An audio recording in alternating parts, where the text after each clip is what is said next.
Ассалому алайкум дӯстони гиромӣ, хушомадед ба канали Dom TJ. Номи ман Шаҳром. Имрӯз 9 июли соли 2021 1000 рубл 152 сомонию 20 дирам, $100 1132 сомонию 25 дирам. имрӯз 16 та хонаҳои фурӯши пешкаши шумо мегарданд аз Душанбе, Хуҷанд, Бохтар ва ғайра. Барои ҳамин ҳатман навора то охира тамошо кунед, лайк монед ва дар каналмон подписатсия кунед. дӯстони гиромӣ, агар шумо хонаи фурӯшӣ доштагӣ бошед, ба рақамҳои барои реклама танҳо дар WhatsApp сурат ва маълумоти пурраи оиди хонатон рой кунед. Агар хона гуфтеста бошед, дар комментария нависед чӣ хели хона шуморо дар кора. Бисёр бад гап намезанем, рафтем. ҳавли фурӯшӣ дар ноҳияи Хӯросон, деҳаи Чорбоғ, назди мактаби рақами 58. 2 дар хона, 1 калидор, 5 сотиқ замин, об свет дорад, нархаш 80 000 сомонӣ мебошад. Марҳамат, рақамҳои соҳибаш дар рӯи экран.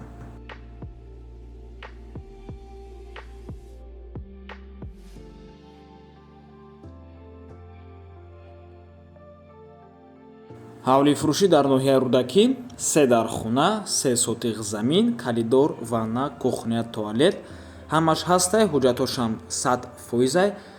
қарор аст дар ноҳияи Рӯдакӣ, мошинбозори Навда, нархаш 190 000 сомонӣ мебошад, боз арзон ҳам мешавад.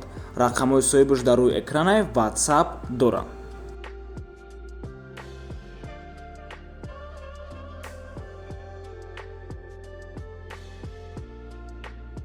хонаи фурӯшӣ дар шаҳри Душанбе, якхонага квартира бо масоҳати 33 метри квадратӣ дар сеюм ошёнаи бинои 3 этажа. хона евроремонт кардагия бо чизу чораш фурӯхта мешавад ва савдо карда мешавад. канализатсия, об свет шаҳрӣ, ҳуҷҷатҳош 100%, техпаспорт дорад. хона срочнӣ мебошад. қарор аст дар поёни Корвон, шаҳри Душанбе. нархаш ҳамагӣ 135 000 сомонӣ. рақамҳо дар рӯи экране, WhatsApp дорад.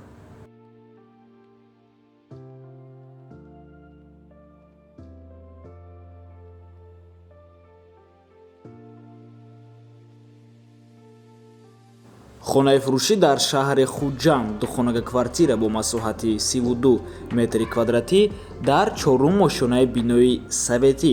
хона ремонт дорад ва и аввал якхонага буд, неки соҳибаш гирифт ба духонага табдил додак. хона дар ҳолати хуб қарор дорад ва бо ҳама чизу чораш фурӯхта мешавад.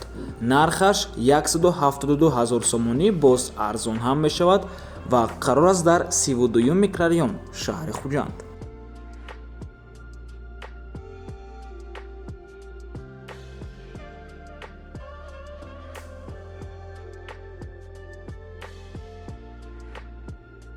якхонага квартира бо масоҳати 55 метри квадратӣ, шумоиро метавонем ба ҳазур ба духонага табдил тиҳен. дар 8-ум ошёнаи бинои новостройка. худи бино аз 11 ошёна иборат аст. хона бе ремонтаи коробка ва айни ҳол сохтмони дом рафтестай. қарор аст дар шолка комбинат, шаҳри Хуҷанд, кӯчаи Бофанда. нархаш 205 000 сомонӣ мебошад, боз арзон ҳам мешавад ва дом лифт дорад.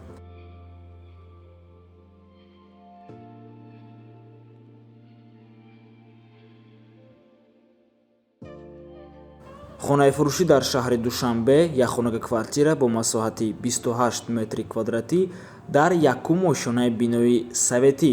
хона қарор аст дар жилмассив, об свет ҳамавақта ҳастай, отоплениям дорад, холодильник, стиральни машина, яъне мошини ҷомашӯӣ, термекс дорад. мактаб, садик, бозорча ҳамаш дар наздикишай. хона бо ремонт таъмин аст ва нархаш бошад 194 000 сомонӣ мебошад, боз савдоам дорад.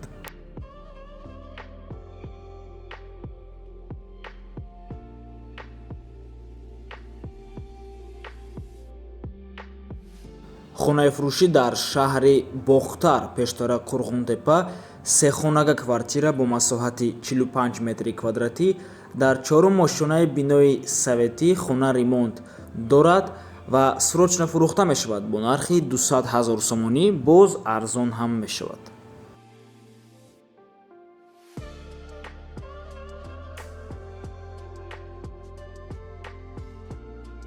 як хонага квартира бо масоҳати 36 метри квадратӣ дар 4-ум ошонаи бинои новостройка. худи бино аз 9 ошона иборат аст. қарор аст назди бозори Нихӣ. хона бе ремонтай, коробка ва дом лифт дорад. нархаш бошад 148 000 сомонӣ мебошад. боз арзон ҳам мешавад дар шаҳри Бохтар.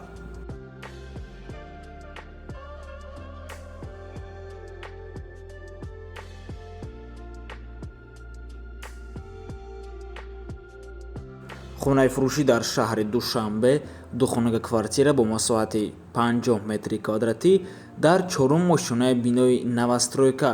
хона бе ремонтай, коробка, айни ҳол сохтмонаш рафтестай бояд то декабри соли 2021 супорандома ва қарор аст назди мости Султони Кабир, светофори южнӣ. нархаш 250 000 сомонӣ мебошад. алиш намешавад. خریداری کنکرتنی زنگ زنه آخری نرخ شد دیگه ارزان هم نمیشود در شهر دوشنبه سلطانی کبیر.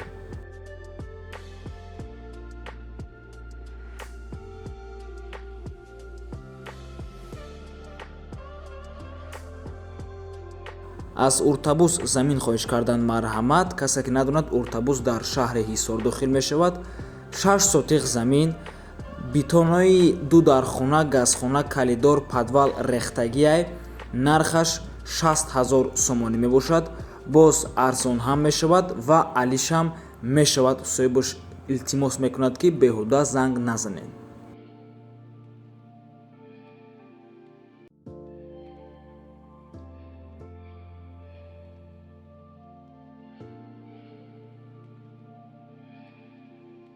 аз шаҳри ваҳдат ҳам замин хоҳиш кардан марҳамат. 5 сотиқ замин барои дача, гирдаш маҳкам кардагиай, ҳуҷҷатош 100%.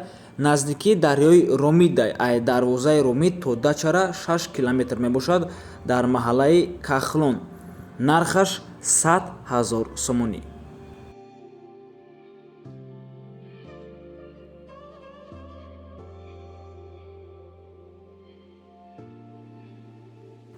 хонаи фурӯшӣ дар шаҳри Душанбе духонага квартира бо масоҳати 75 метри квадратӣ. ира метавонен сехонагаам кунен дар 12-ум ошонаи бинои новостройка. айни ҳол сохтмони бино рафтеста қариб бучидагиай.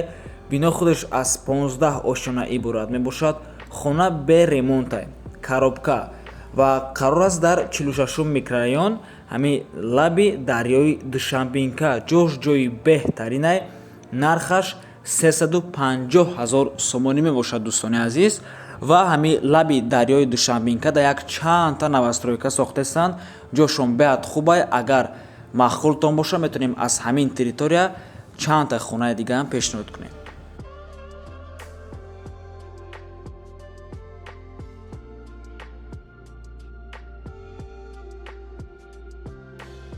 хонаи фурӯшӣ дар шаҳри Кӯлоб сехонага квартира бо масоҳати 50 метри квадратӣ дар 4-ум ошонаи бинои советӣ.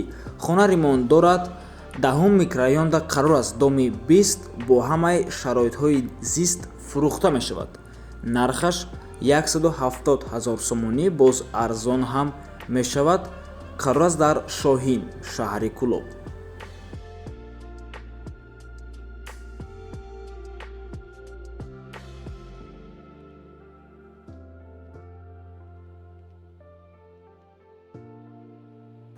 аз вилояти Бадахшон хона хоҳиш кардан марҳамат. замин ёфтем дар шаҳри Хорух. 3 сотиқ замин назди роҳи Калонда, 16 ба 18 метр. документ 100%. варианти алишиам ба мошин ҳастай. нархаш бошад 70 000 сомонӣ мебошад. боз савдоам дорад.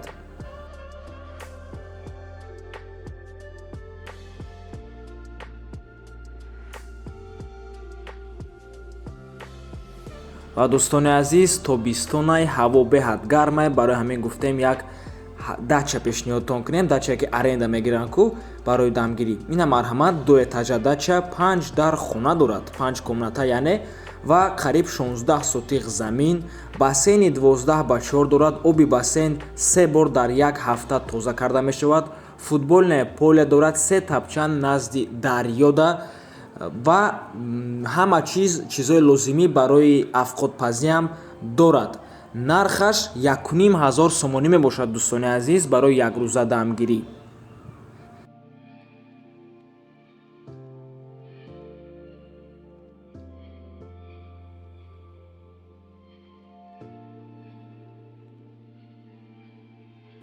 дуюм дача бошад аз шаҳри Нуракай, ишам дуэтажа, 3 дар хона дорад, хонаҳои калон ва бо масоҳати ҳамаш умумӣ 250 метри квадратӣ мебошад. Хона ҳамаи чиз дорад ва барои 10 нафар нархаш навистагиае. Хулас оилавӣ мебиёед, нархаш бошад 1800 сомонӣ мебошад. Боз дар рӯзои истироҳат арзон ҳам мешавад. боқимонда информатсия яъне маълумот метавонед ба ҳазур аз соҳибаш пурсен. дар шаҳри Норак ҷойгир аст ва дӯстони азиз аз ин ҳам нархҳо арзонтар ҳастад. дар варзоб ма 500 сомашам дидагием, лекин вай аллакай условиҳош камтар пасттарай.